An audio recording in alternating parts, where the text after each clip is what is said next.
A paz do Senhor, eu sou o pastor J.C. Silva e agradeço a Deus por sua vida que está conectado e contribuindo para a expansão desse canal. Obrigado a você que me ajudou a ultrapassar os 2.000 inscritos. Sua inscrição no canal e suas interações são muito importantes para ampliar o alcance dos vídeos que são postados. Vamos juntos e unidos, pois juntos e misturados vira bagunça. Assista todo o vídeo e ao final deixe seu like, seus comentários, compartilhe o vídeo nas suas redes sociais. Se ainda não se inscreveu, se inscreva, acione o sininho para receber as notificações dos próximos vídeos. O versículo do dia da reflexão de hoje está em Marcos, capítulo 1, versículo 38. E ele lhes disse: Vamos às aldeias vizinhas, para que eu ali também pregue, porque para isso vim. Na verdade aplicado, o pastor César Pereira, ele afirma que Jesus é o servo enviado por Deus para remir a humanidade de seus pecados. O texto de referência está em Marcos, capítulo 10, versículos 39 a 45. E eles lhe disseram: Podemos. Jesus, porém, disse-lhes: Em verdade, vós bebereis o cálice que eu beber, e sereis batizados com o batismo com que eu sou batizado. Mas o assentar-se à minha direita ou à minha esquerda não me pertence a mim concedê-lo, mas isso é para aqueles a quem está reservado. E os 10, tendo ouvido isso, começaram a indignar-se contra Tiago e João. Mas Jesus, chamando-os a si, disse-lhes: Sabeis que os que julgam ser príncipe das gentes, delas se assenhoriam, e os seus grandes usam de autoridade sobre elas. Mas entre vós não será assim. Antes, qualquer que dentre vós quiser ser grande, será vosso serviçal. E qualquer que dentre vós quiser ser o primeiro, será servo de todos. Porque o Filho do Homem também não veio para ser servido, mas para servir e dar a sua vida em resgate de muitos. Na reflexão de hoje será mostrada a noção do termo de servo no Antigo Testamento, será feita uma análise do ponto de vista sobre a pessoa de Jesus apresentado pelo evangelista Marcos, com o foco em Jesus como servo. O Antigo Testamento fala sobre o servo ungido, e esse destaque é muito importante, pois há vários termos no Antigo Testamento para se referir aos servos, aos escravos que serviam a seus senhores nas mais variadas funções.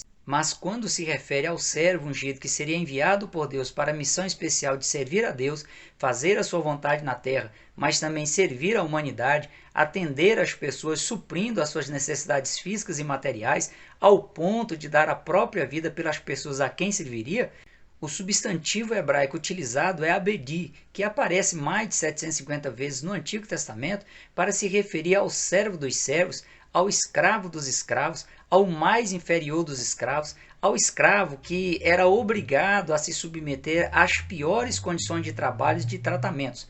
A origem genealógica de um escravo com aquelas características era algo que não despertava nenhum interesse. A única preocupação do senhor do escravo e das pessoas a quem ele servia era que o escravo cumprisse as suas tarefas a tempo e a contento, inclusive as tarefas impostas a ele pelos outros escravos.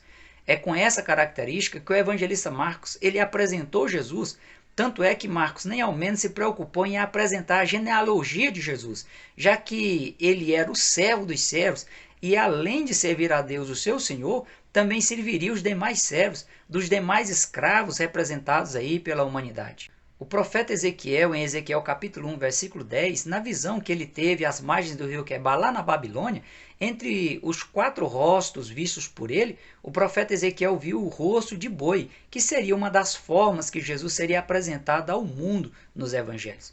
O boi, como um animal serviçal, ele apresenta a ideia literal de um servo, aquele que realiza os trabalhos pesados que os seres humanos não dão conta de realizar. Foi nesse aspecto que Marcos apresentou Jesus, aquele que veio para servir e não para ser servido.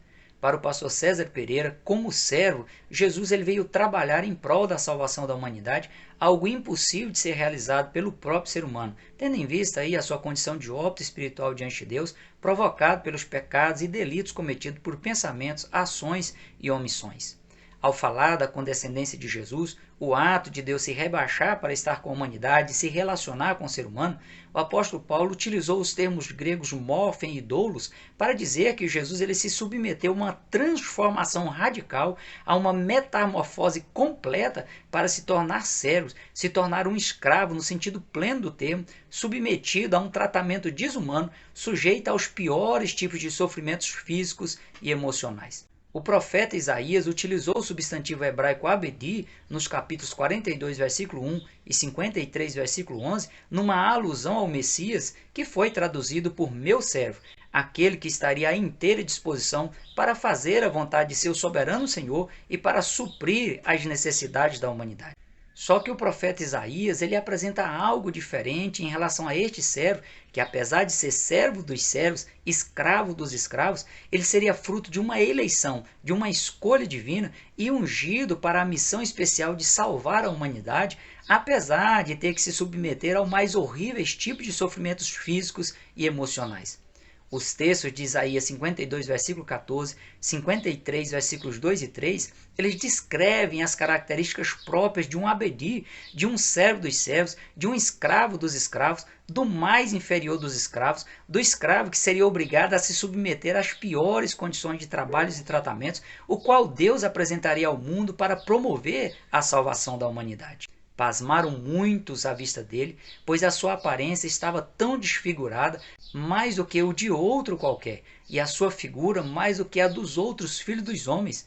Como raiz de uma terra seca, não tinha parecer nem formosura, e olhando nós para ele, nenhuma beleza víamos para que o desejássemos. Era desprezado e o mais indigno entre os homens, homem de dores, experimentado nos trabalhos, e como um de quem os homens escondiam o rosto, era desprezado e não fizemos dele caso algum. Em seguida, o profeta Isaías o apresenta exercendo a função de um abedi, de um servo dos servos, no caso, o servo de Deus para servir a humanidade e suprir as suas necessidades. Isaías diz: verdadeiramente ele tomou sobre si as nossas enfermidades e as nossas dores levou sobre si, e nós o reputamos por aflito, ferido de Deus e oprimido. Ele foi ferido pelas nossas transgressões e moído pelas nossas iniquidades. O castigo que nos traz a paz estava sobre ele, e pelas suas pisaduras fomos sarados. O Senhor fez cair sobre ele a iniquidade de nós todos. Ele foi oprimido, mas não abriu a boca. Como um cordeiro foi levado ao matadouro, e como a ovelha muda perante os seus tosqueadores, ele não abriu a boca. Mostrando que Jesus era o servo, o abedi do Antigo Testamento apresentado pelo profeta Isaías, Marcos registrou as palavras do próprio Cristo falando de si mesmo em Marcos capítulo 10, versículo 45. O Filho do Homem também não veio para ser servido, mas para servir e dar a vida em resgate de muitos. Jesus, como servo sofredor, disposto a ir até as últimas consequências para cumprir cabalmente a sua missão designada por Deus em benefício da humanidade, que o evangelista Marcos focou em seus relatos. E para provar que de fato Jesus era o servo escolhido e ungido por Deus, Marcos apresentou Jesus sempre em movimento, trabalhando incansavelmente, aproveitando ao máximo o tempo para completar a sua missão dentro de um curto período de tempo que tinha. O pastor César Pereira ele ressalta que por 42 vezes o evangelista Marcos se utiliza da expressão imediatamente para enfatizar que Jesus trabalhava a todo vapor, operando sinais e prodígios, ensinando e desvendando os mistérios do reino de Deus. Sem dúvida, foi uma vida de muitos sofrimentos, cansaço físico, perseguições e, ao final, foi submetido ao pior dos piores tipos de mortes que um ser humano poderia enfrentar. A perseguição dos escribas e fariseus foi muito intensa e serviu de motivação também para que a nação de Israel perseguisse e rejeitasse a Jesus. Os escribas eram considerados pela sociedade da época como os donos da verdade, eram as pessoas responsáveis pelo estudo, pela aplicação e por zelar pelo cumprimento da lei mosaica, representada pela Torá, composta pelos 5 primeiros livros do Antigo Testamento. Fazendo coro com os escribas, os fariseus, que eram os doutores da lei e que alguns deles faziam parte do Sinédrio, da Suprema Corte Judaica, o tribunal religioso da época, que realizavam seus julgamentos com base na lei mosaica, eles também foram ferozes perseguidores de Jesus. Se os escribas e os fariseus recusaram aceitar que Jesus era o Messias prometido, o servo enviado de Deus, se eles não reconheceram que Jesus se encaixava nas descrições dadas pelos profetas, a sociedade da época tinha respaldo para desacreditar também. O problema foi que, apesar de os escribas e os fariseus serem os mais habilitados para reconhecer as descrições dos profetas em Jesus, eles não se preocuparam em fazer aí uma triagem isenta de interesses pessoais escusos para saberem de fato quem era Jesus. Por isso o perseguiram, chegando ao ponto de afirmarem que Jesus expulsava demônios por Belzebu, divindade das mitologias filisteia e cananeia, considerada como o príncipe dos demônios e apresentada no contexto do Novo Testamento como sendo o próprio Satanás. Os escribas e os fariseus, também numa manifestação de religiosidade vazia, chegaram a questionar e querer desacreditar também os discípulos de Jesus pela forma como agiam em relação à alimentação e às tradições. Ao atacar os discípulos de Jesus, a verdadeira intenção dos escribas e dos fariseus era atacar o mestre dos discípulos, a Jesus, numa tentativa desenfreada de manchar a sua reputação diante do povo. O pastor César Pereira, ele lembra que de forma semelhante, os servos e servas do Senhor Jesus também estão sujeitos a perseguições por parte dos opositores do Evangelho, por isso precisam se manter firmes, resilientes e prosseguirem na missão de evangelizar a humanidade. O apóstolo Paulo previne que todos os que piamente querem viver em Cristo Jesus padecerão perseguições. A condenação do Sinédrio, tribunal religioso, à Suprema Corte Judaica, foi liderada por Anás e seu sogro Caifás, que eram os sumos sacerdotes da época, acompanhada e confirmada pelos outros 69 membros que compunham o Sinédrio. A acusação foi a de que Jesus ele tinha afirmado ser o Filho de Deus, o que foi considerado por eles uma blasfêmia. Ao receber a sentença condenatória, alguns dos que estavam presentes no Sinédrio, no tribunal religioso, eles começaram a cuspir em Jesus, cobriram o seu rosto, deram socos em Jesus e o insultavam, mandando que ele profetizasse quem estava lhe batendo. Além do julgamento no tribunal religioso, Marcos também relatou o julgamento que o servo Jesus ele foi submetido no tribunal político conduzido por Pilatos e que Pilatos tentou inocentá-lo, mas cedeu à pressão dos principais dos sacerdotes membros do Sinédrio e submeteu Jesus ao júri popular, no qual foi confirmada a sentença do Sinédrio e o servo Jesus foi entregue para que fosse crucificado.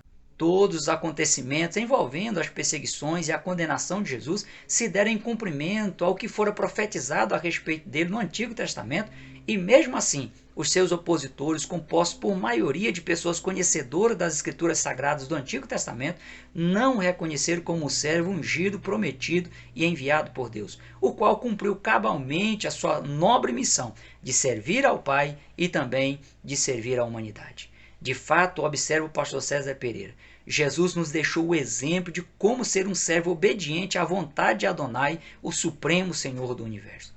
O ministério de Jesus como servo foi em completa harmonia com o que a respeito dele estava escrito no Antigo Testamento.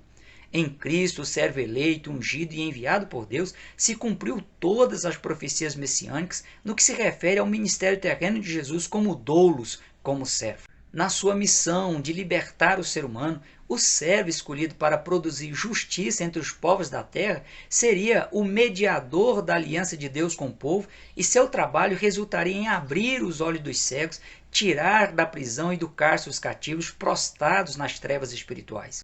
Esse relato de Isaías capítulo 42, versículos 6 e 7, pode ser considerado de forma literal, pois Jesus, enquanto seu corpo estava na sepultura, ele desceu ao Seol, a região dos mortos na condição de salvos, até aquele momento da história da humanidade, e a alma dos justos, elas foram levadas para o paraíso, que tudo indica fica abaixo do altar de Deus. A libertação do endemoninhado de Gadara também é um outro bom exemplo do cumprimento profético da promessa de libertação que seria realizada pelo servo anunciado pelos profetas, cuja unção recebida não só o tornaria conhecido e reconhecido pelos demônios, como também o daria autonomia para dar ordens aos demônios e eles o obedecerem de maneira plena.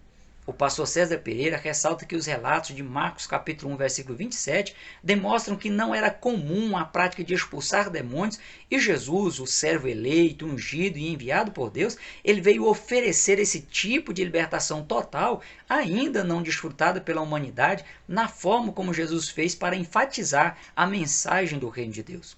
O exemplo deixado por Jesus foi e é muito importante aos discípulos e à igreja cristã ao longo dos tempos, pois os servos e servas do Senhor devem colocar em prática a autoridade disponibilizada por Jesus por meio da ação do Espírito Santo no uso dos dons sobrenaturais.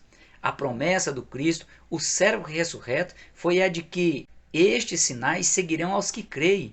Em meu nome, disse Jesus, expulsarão os demônios. Ou seja, terão autoridade para, servindo a Deus, oferecer libertação espiritual plena à humanidade de forma prática e eficiente por meio do nome de Jesus.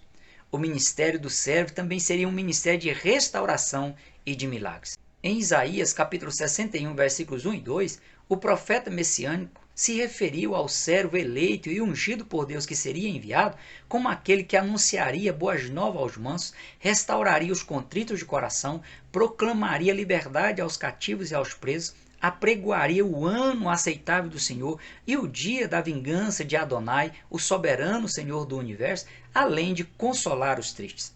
Para comprovar que o servo de quem o profeta Isaías falou era Jesus Cristo, o evangelista Marcos ele registrou 18 milagres, 18 ações realizadas por Jesus que as pessoas não conseguiam realizar e que resultou em curas físicas, na restauração da autoestima, de qualidade de vida física e espiritual, que resultou em bênção para a humanidade, tendo em vista que promoveu alentos, perdoou pecados e restaurou os abatidos de uma forma abrangente, envolvendo não só os mundos físico e psicológico das pessoas, mas a totalidade da vida humana e de forma global. Um bom exemplo de como Jesus serviu a humanidade para prover restauração espiritual foi a forma como Jesus serviu a Deus como seu representante, anunciando a vontade de Deus ao povo e levando a Deus a necessidade do povo, como fazia o sumo sacerdote no Antigo Testamento. O escritor aos Hebreus chegou a apresentar Jesus como sendo o sumo sacerdote segundo a ordem de Melquisedeque, com a vantagem de que não estaria mais sujeito à morte física, portanto sendo eterno e capaz de compadecer-se das fraquezas humanas e salvar perfeitamente os que por ele se chegam a Deus, vivendo sempre para interceder pela humanidade. Para o pastor César Pereira, o evangelista Marcos deixou evidente que a mensagem central é a de que Cristo veio para servir e resgatar a humanidade, pois em Jesus convergiu todas as referências messiânicas sobre o servo escolhido, ungido e enviado por Deus, mostrando o seu poder sobre as enfermidades físicas, as enfermidades psicossomáticas, sobre a vida e sobre os demônios. Cabe a cada pessoa a liberdade de aceitar ou recusar os serviços prestados por Jesus em seu ministério terreno, como o servo dos servos, como aquele que foi obrigado a se submeter às piores condições de trabalhos e de tratamento. Aquele que Deus apresentou ao mundo para promover salvação à humanidade e deu a própria vida para cumprir a sua nobre missão. A decisão, a escolha é pessoal, é intransferível, portanto, cabe única e exclusivamente a você. E a sua eternidade com Jesus ou sem Jesus será o resultado direto de suas escolhas pessoais em vida. Reflita bem e, se for o caso, reveja aí o vídeo para sanar quaisquer dúvidas e, se houver necessidade, entre em contato comigo. Hoje nós ficamos por aqui. Até o próximo encontro, conectados na lição. Prossiga na paz do Senhor.